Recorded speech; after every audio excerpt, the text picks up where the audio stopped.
Hi, this is Joe Chambers. Welcome to Musicians Hall of Fame Backstage, the Vault Series. Today's clip from the Vault was shot back in 2005 at my West End guitar shop here in Nashville. It was one of my favorite interviews with one of my favorite guitarists, Reggie Young. In this interview, Reggie talks about the early years, how he got started.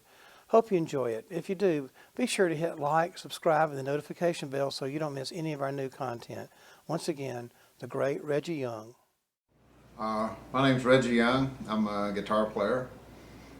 Try to be. I've been playing guitar since, back in the 50s, early 50s, and it's all I've ever done. It's all I've ever wanted to do, and I'm still doing it. I can't believe it. Where are you from, Reggie? I was born in Missouri, and I grew up in Arkansas. I was born in Missouri, in Crothersville, Missouri in 1936. And I grew up in a little town in Arkansas called Osceola, Arkansas on the Mississippi River. And I moved to Memphis when I was 13. And I played, my dad played guitar. That's kind of, I guess, what influenced me. And but I didn't play guitar until I moved to Memphis, and I got one for Christmas when I was 14 years old. What kind was it? It was a National, strings about that high off the neck, National flat top, and I had it. I guess I had it 3 or 4 months. I was playing melodies before I played chords, and I had a D-Armand pickup in it. Had me an amp. What kind of amp was it? You remember? An old Rickenbacker. It was just a little metal thing I bought in a hawk shop. And I don't even, probably had a 10, 12-inch speaker in it. It's real heavy. Did your dad teach you how to play? He showed me basic chords, and yeah, but I wanted to play melodies, and that's what I did. And so what kind of music did you grow up listening to? Well, it's quite a wide range. My mom and dad listened to the old, I call World War II music, big band music, and but old classics, Stardust, and then they would sing these old tunes, and usually the radio station was set to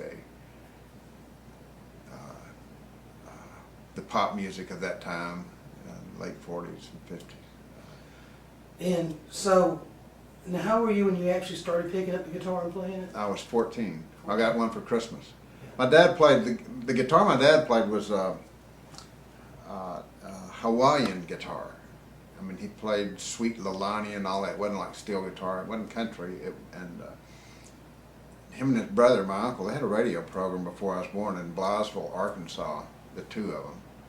And, but of course I didn't hear all that.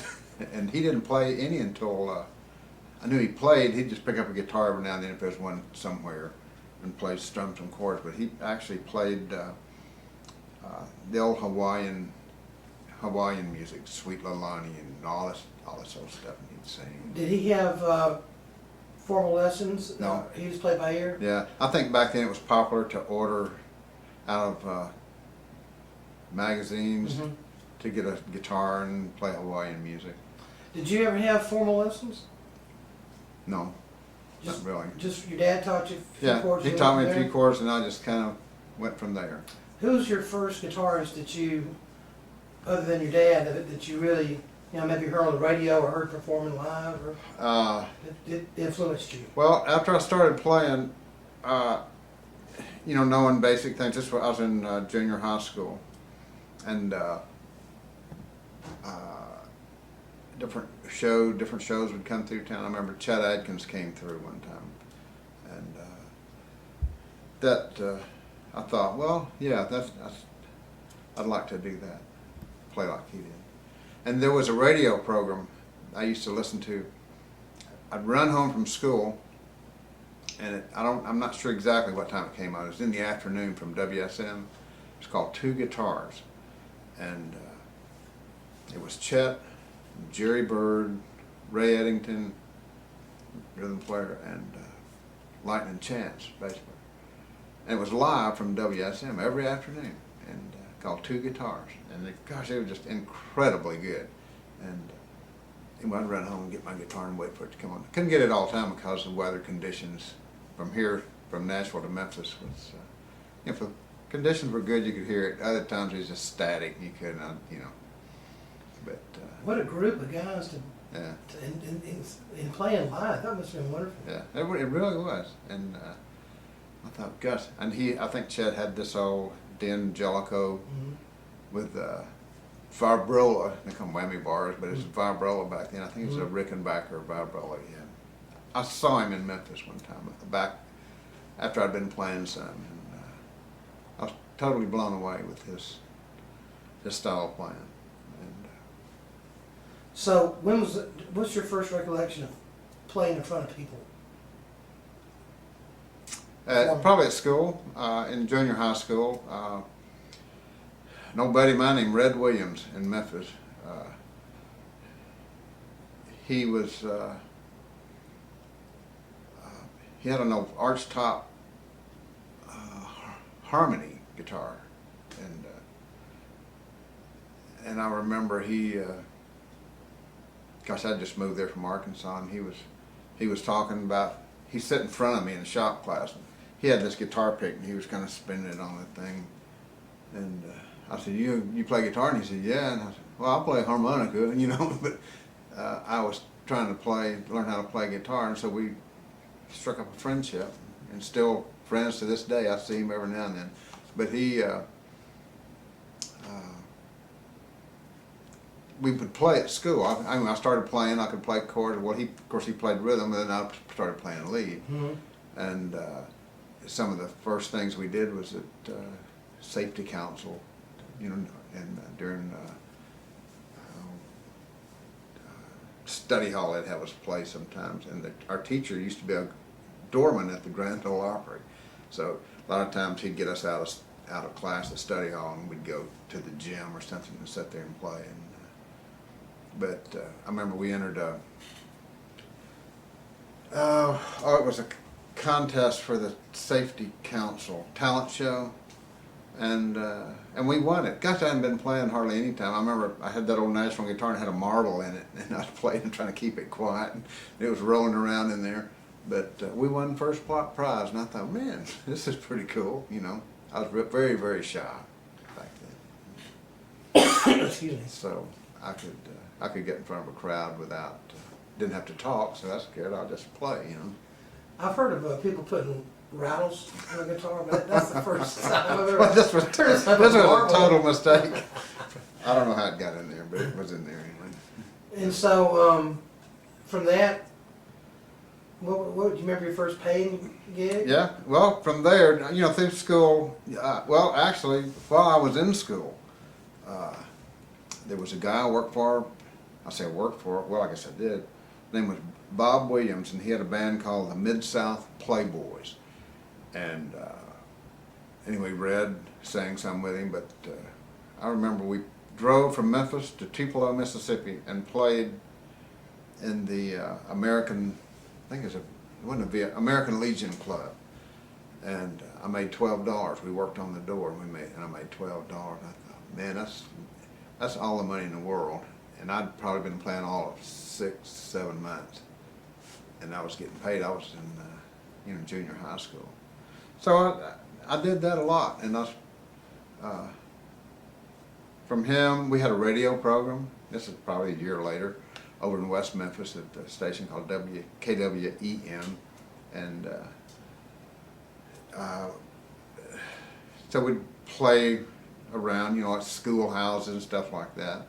And anyway, I got rid of the National and bought a Gibson, I think it's the ES 195 Cutaway, a single pickup. Well, that's all I needed. That just got me going. So I remember my mom had to sign for it at a music store there in Memphis. And,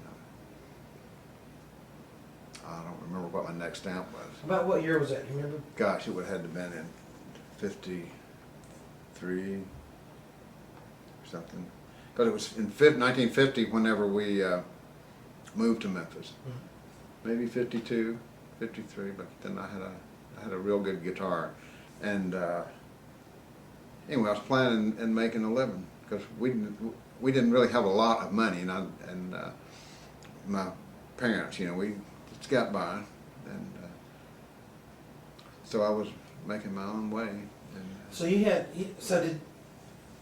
one band you played with, or a number of bands? What led up to you becoming being a session player? gosh, how do you? Well, it's a pretty lengthy process from the time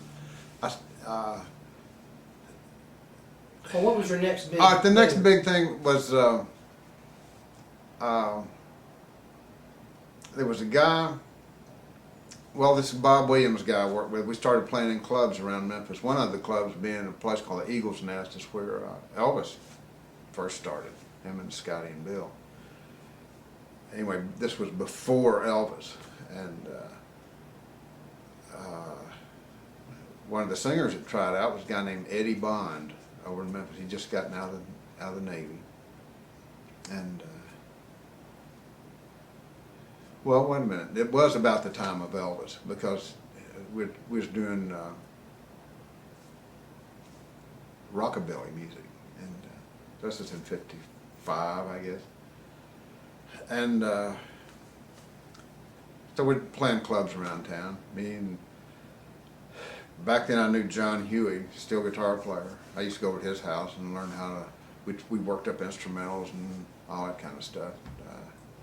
This was back in the 50s. But anyway, with Eddie Bond, we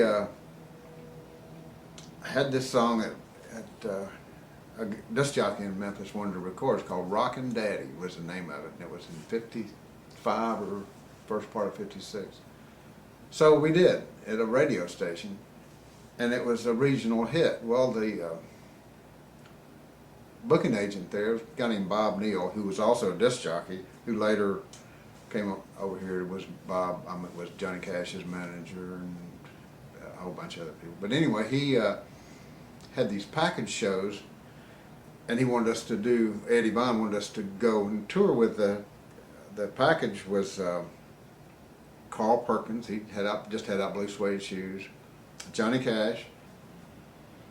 This guy named Warren Smith. Roy Orbison had Ooby Dooby, and Eddie Bond, and the Stompers was our band, and we toured the whole year of 1956 with those guys, and became friends and all that. So that was like my first taste of touring with a recording artist that had somewhat of a name, and in the some of those shows they had Johnny Horton. Gosh, he had a record before all the Battle of New Orleans and all that stuff. Honky Tonk Man. I'm a honky tonk man. Anyway, he was on some of those shows, so I got to know him, and I remember about the end of that year, '56 and then '57. Well, Horton's guitar player actually had gotten fired, and they needed a guitar player. Well, Marshall Grant, bass player with Cash, recommended me for the job, so I had quit Eddie and went down to Shreveport, caught a bus. Graham went down to Shreveport and started working with Johnny Horton. I worked with him off and on for a couple of years. This was in '57 and '58. Did you meet or know James Burton at that time? Not real well, but I did. I knew exactly who. You said it was a Shreveport. Yeah, right. Shreveport. My best friend down there was David Houston, who later had a big hit. But I knew DJ Fontana down there. His dad had a grocery store, and we used to all hang out at a little place where they played dominoes down on Main Street. That must have been wild. It was pretty wacky. And at the grocery store. yeah, and But anyway, I was living in a place called the Crestwell Hotel. A few musicians stayed there. It didn't cost much. And I like starved to death. Matter of fact, I was eating one meal a day at the Chinese place across the street. You could get bread pudding. It was real cheap.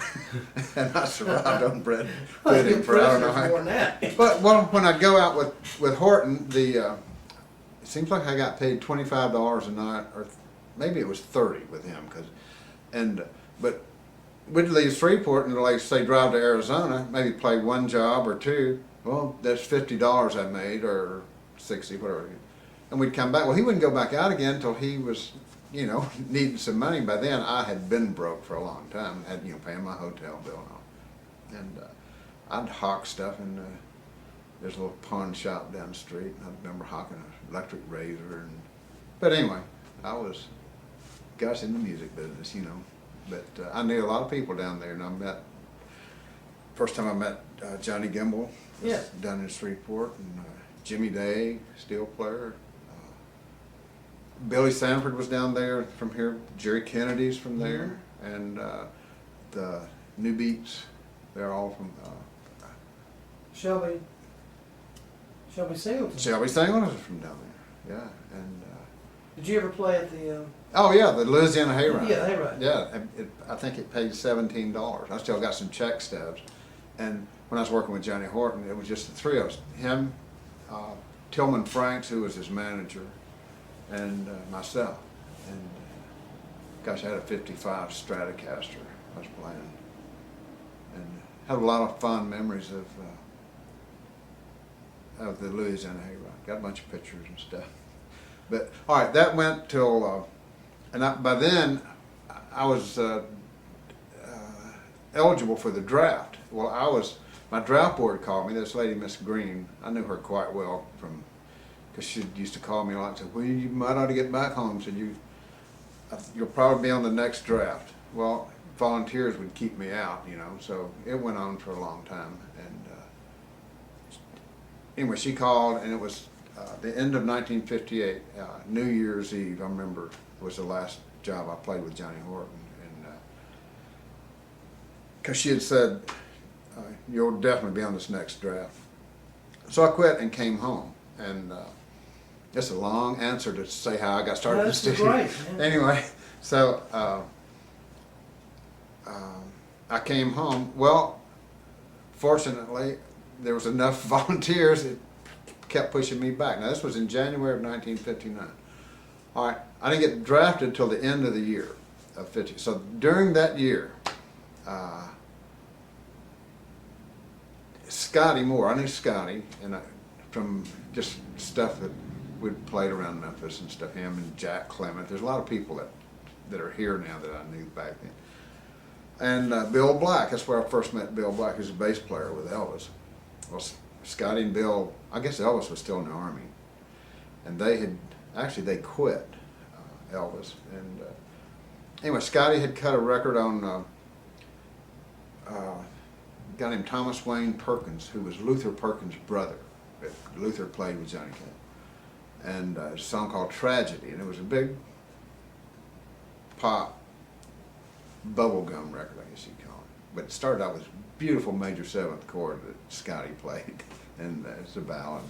Anyway, we would play around town. I was playing with Scotty and Bill, and I guess DJ played on some of that stuff. Just clubs and things around, with Thomas. And what that led to, there was an old theater had been converted into a studio. It was Royal Theater, and there's a guy named Joe Coogie in Memphis that owned Pop Tunes Record Shop. Him and a couple more fellows. He was the big money guy there, but they bought this whole theater and turned it into a recording studio, and it had a record label, High Records. And anyway, Bill. I didn't have a car. Bill would pick me up. This is in 1959. Bill would pick me up in the old Studebaker. We had to try to get back home before dark because the headlights wouldn't stay on. He'd get out and kick the thing so we could get back home if it got dark. Anyway, But during the day we would, we had a little band, and we'd back up songwriters and people that wanted to audition for the record label, you know. And didn't pay anything. We just down there, unless we recorded something, then we'd get a little, not much. But we were sitting around one day, and it was I'm trying to think, it was a big shuffle band. I think it's Joe Turner, big old R&B shuffle, and it was all just little R&B shuffle beat. Anyway, I tuned my guitar down a whole 2 steps and played like in the E position, but I would be in the key of C. I was just tuned down. And I took a pencil and tapped on the strings, you know, just to shuffle. And we were just goofing around, and man, that's kind of cool, you know. And we recorded an instrumental, very simple, dumb, wasn't complicated at all. It was just real funky old shuffle beat. And anyway, it was on the tape. Well, the guy from London Records would come in periodically to see what had been recorded that month or the last couple of months. If there was something that he maybe want to release on London Records, and he probably went around to a lot of places and listened to things. Anyway, this little instrumental came by, and I don't know if it was played intentionally, but anyway, it was played, and he said, "Wow, what's that?" And he said, "Oh, no, it's goofing off." And he loved it and took that back to New York, and they released it and named it Smokey Part 1 and Part 2, and released it in October of 1959. And but anyway, see, I'm slowly getting into the studio world. I guess that's where this is going, because I was there, and it hit. It was a top 10 pop record, instrumental. Back then, instrumentals, there was a group called the Champs, and Dwayne Eddy, gosh, he had a whole string of stuff. But anyway, Bill Black's combo had a hit. And I remember, then I got drafted. Then I got my draft notice. Well, I took a 30-day leave, and we went and played the Dick Clark show with, and I didn't set out to do any of this. Everything just kind of fell in front of me. You know, and so we did the Dick Clark show, and then I went in the Army for 2 years. Went to Ethiopia, 18 months of that. And when I got out, by this time, Bill was trying to figure out what to call the band. And it was either going to be me or Bill Black name, but we figured Bill knew more disc jockeys working with Elvis that would use his name, and that would maybe more disc jockeys would recognize his name instead of mine. And so we split everything down the middle, artist royalties. And I remember the saxophone player, though, said, he was asked, would you rather get scale or a piece of the record? And he said, "Oh, I'd rather have scale." I think it was like $40-something back then. And so he did, which left 4 of us to split, you know, top 10 record. And when I got out, well, I had a little nest egg built up from royalties and stuff, and I went back to work with Bill and toured for about maybe a year in '62 and '63, and then we all quit the road and went back into the studio. That's when I had a studio job. I think we was getting $50 a week to be there every day. And anyway, the scene in Memphis at that time was, I remember when scale was $60. If they'd try to get record 4 songs and pay us $15 a song. It might take all month to do those 4 songs. But when they did, well, then they'd turn it in the union, we'd get our $60. If we only did 2 songs and they turned it in, well, we'd go pick up our $60 and have to go back down to Joe Coogie's Pop Tunes and give him $30 of that back, because there's only $15 a side. Anyway, that was the way Memphis worked back then in the early '60s. So, Oh, during that time, we kept, gosh, there's an artist named Gene Simmons had a record called Haunted House, and it was a pretty big record. And of course was Bill Black was the #1 instrumental band for 3 years in a row through Cashbox and Billboard, so it became quite successful, you know. What studio were you cutting this out of? High Studio, Royal, well, High Studio, High that's what they studio, call it. And it was on High label. And a guy named Homer Ray Harris was the engineer and produced a lot of stuff. But out of that, we had we got another sax player. His name is Ace Cannon, which he did his own career. And it became kind of an instrumental sweatshop, if you want to put it that way. Willie Mitchell was, he had a band. Al Jackson, the drummer, you know, with Booker T, and he was working with Willie at the time, and they had a club gig at the Manhattan Club. I used to go down there and sit in with them, and I really loved R&B music, and B.B. King used to play around town, or his band did when he was in town. I got rid of my thumb pick on the advice of a dear friend named Kinky King, who's a fiddle player. He said, all you're doing is helping Chet's career, which I dearly love Chet Atkins, but I really wasn't going anywhere being an individual. I didn't have any style of my own. So I started into that because I did love R&B music. And so I'm kind of a mixture of Nashville and the Mississippi Delta. Kind of melts there in Memphis, you know. But anyway, we did, with Willie Mitchell, out of High Records, High Studio, there was Bill Black, there was Ace Cannon. He had his own band, which is part of the Bill Black's band. We all sort of intermingled. And Willie, and I played on Willie's records. We just kind of all intermingled, and Willie and I wrote a bunch of hits back then, or, you know, instrumental hits. So then, What was your biggest instrumental hit? with, gosh, I guess it was some of the old Bill Black stuff. Over a 2 or 3 year period, so this sold quite a bit. And with Ace too, but it's, you know, we were just, I wasn't getting any royalties. I was getting royalties from Bill Black. So when did you get hooked up with American Studios, All right. or with Chips? About this, at High Studio, this kind of went on until '67, and I'd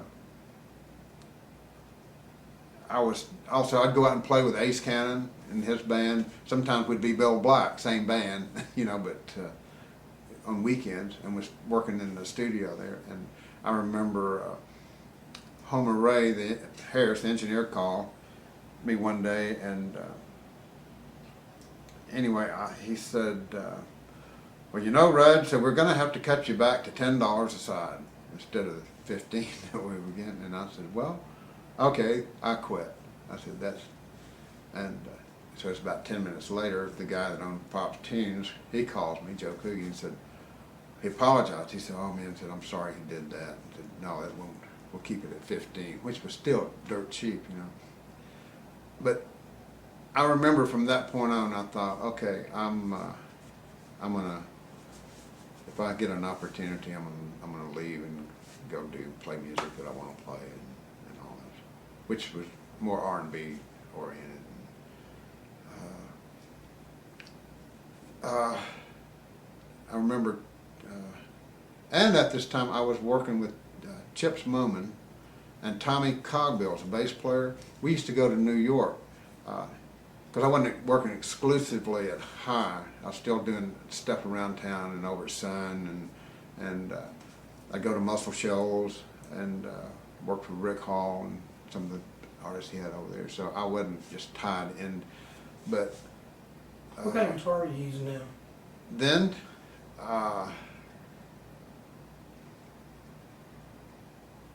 it was I had a Gibson it was a stereo model. It was, Like a 355, 345? whatever, I don't even remember the model of it. Yeah. You know, solid under the pickup, anyway, and it was supposed to be stereo. Anyway, I had all that took out and put, just had it cord into the amp. It was wide open. Did you have P90s or humbuckers? It was, well, now there's a good question. It wasn't the, I guess it was humbuckers. Yeah, it wasn't P90s. And what kind of amp were you using? I had a Fender Twin. Before that, I had a Standell tube amp. And I remember the reason I bought that amp, it was a great steel guitar amp, tube amp. It had one plug, and I remember because I was still playing club gigs on weekends, and there's always somebody bring their guitar and want to play, and they'd plug in your amp. Well, this only had one plug. I said, well, I'll stop that. But it was a great amp, that old Standell.